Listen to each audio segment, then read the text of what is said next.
ఏం శివయ్య? అదేమిటి పట్టపగల్లో చందమామ గురించి పాడుతున్నావు? అడుగు వచ్చాడుగా. ఎక్కడా? ఏడి? నువ్వే. ఏ కాదా? గుండ్రటి మొహం, చక్రాల్లాంటి కళ్ళు, ఎన్నెలల్లే నవ్వు. అయితే పాడుకో. ఏ శివయ్య, కాస్త ఇటొచ్చి ఈ ప్రద్దెళ్ళు అందడం లేదు. వీపు అందకుండా ఎందుకు పెట్టుకున్నావు? మీ ఆడాళ్ళతో ఎప్పుడు ఇదే.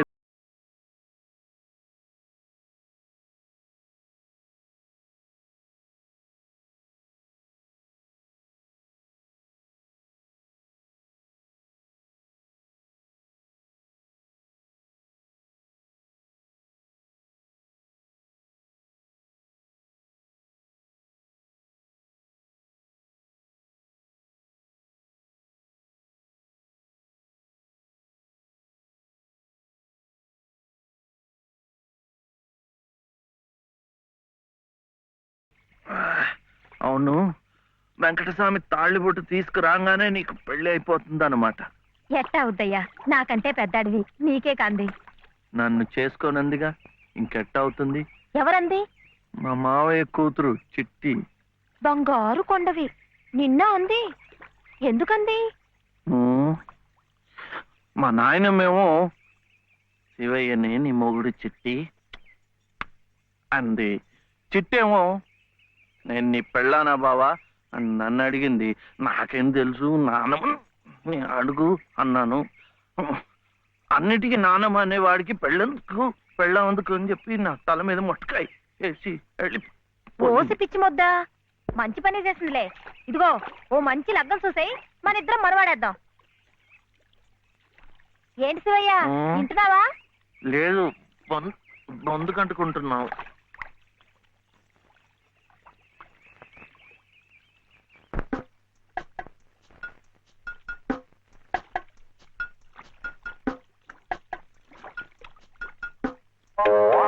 ఏం శివయ్య, పెళ్ళనగానే చేతికేదో కరెంట్ వచ్చినట్టుగా ఉంది. కరెంటే కర్మ, మను అయితే మన ప్రేమ పట్టపగ్గాలు ఉండవు. ఊరి సచ్చినోడా నువ్వా? ఎల్లెలా ఏటే సుబ్బులు, చెయ్యి మారగానే సాకు తగిలిందటే చుట్టుకున్నావు. పట్టేవాళ్ళ బుద్ధేంటో ఆ చెయ్యి వాటంలోనే తెలిసిపోద్ది.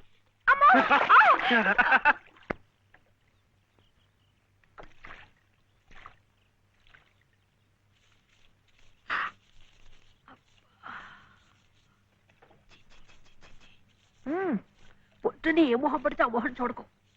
అత్తయ్య ఏదో ఉండనా? లోపలికి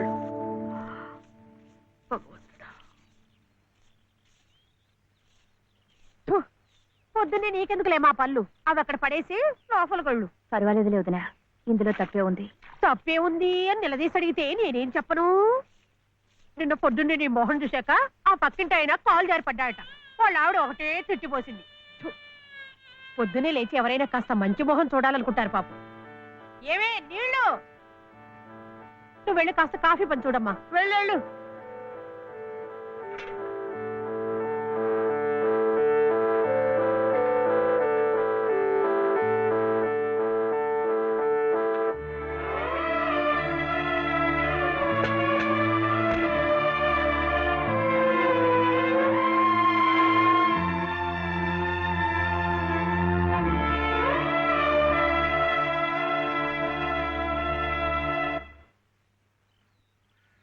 లలితమ్మ గారు, లలితమ్మ గారు, లలితమ్మ గారు.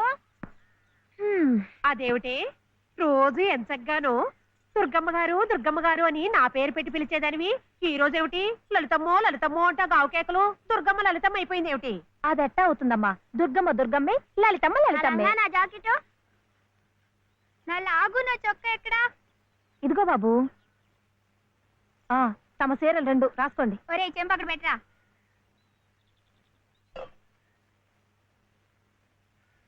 రా బాబు, ఇదిగో మీ అమ్మగారివి 6 చీరలు. ఇదిగో ఉన్నాయి.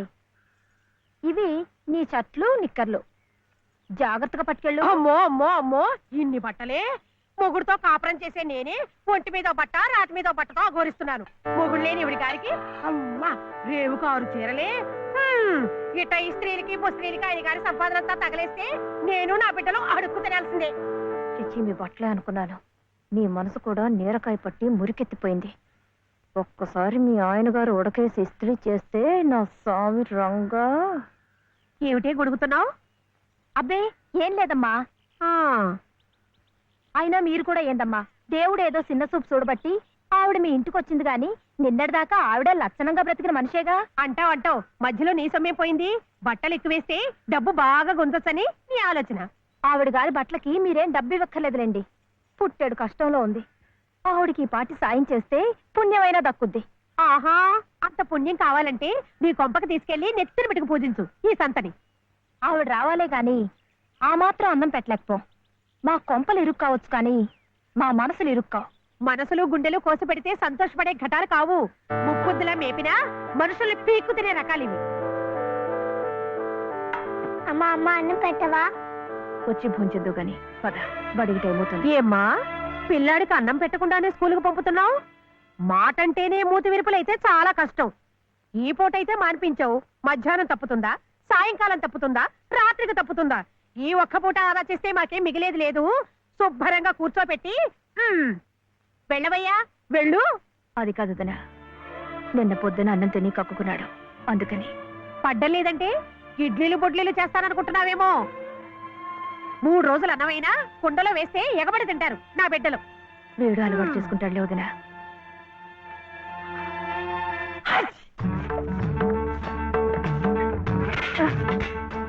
ఇక్కడ గొడిగే. నీకు వర్షం వస్తుందేమోనని. సర్లే ఎక్కడైనా పెట్టు. రామ రామ. ఇక్కడ కాదు అక్కడ.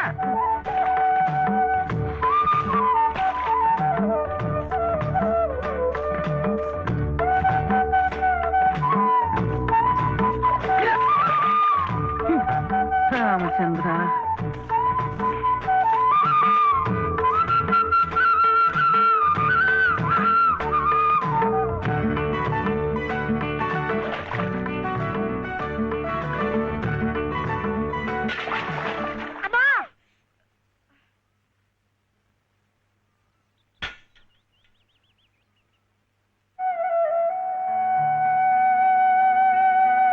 అయ్యో ఏమిట్రా ఈ తలతిక్క పనులు? చూడలేదు. సర్లే, బిడ్డ పూర్తిగా తడిసిపోయాడు. ఏమనుకోకమ్మా. పర్వాలేదు. చాలే. అయితే రేపటి నుంచి నీళ్లు కూడా పోయాను. ఒరే, ఇదంతా నా కోసం అట్రా, నీ కోసం కాదు. ఏది చేసినా భక్తితో చెయ్యాలయ్యా. అయితే ప్రసాదానికి వెళ్ళినా వెళ్ళు.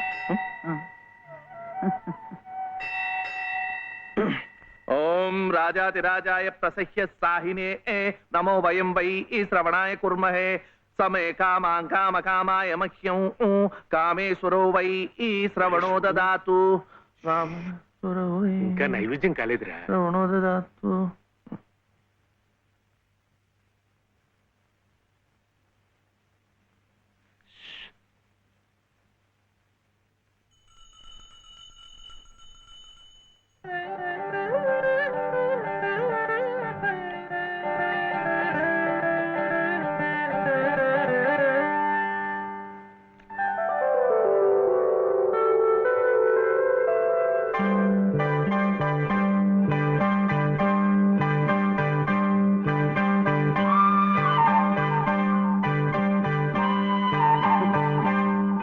చూస్తున్నానులేండి, మీరు తినకుండా అంతా బాబుకే తినిపిస్తున్నారు. తీసుకోండి. నాకు లేదనా? నేను మళ్ళా అడిగితే ఇస్తారు. ఈ గుడి మాకు బాగా తెలుసు. నేను మా నానమ్మ రోజు వచ్చి ఇదంతా కడిగి ముగ్గులేస్తాంగా. తీసుకోండి తీసుకోండి. తీసుకోమ్మా. అసలు దేవుడు గర్భగుడిలో ఉంటే వీడు ఊరేగింపుకు వెళ్లే ఉత్సవ విగ్రహం లాంటి వాడు. పుణ్యమే. రాజమ్మా, ఆ అమ్మాయి ఎవరో తెలుసుగా? మన చలపతి చెల్లెలు లలిత. అలాగా, నేను గుర్తుపట్టలేదు.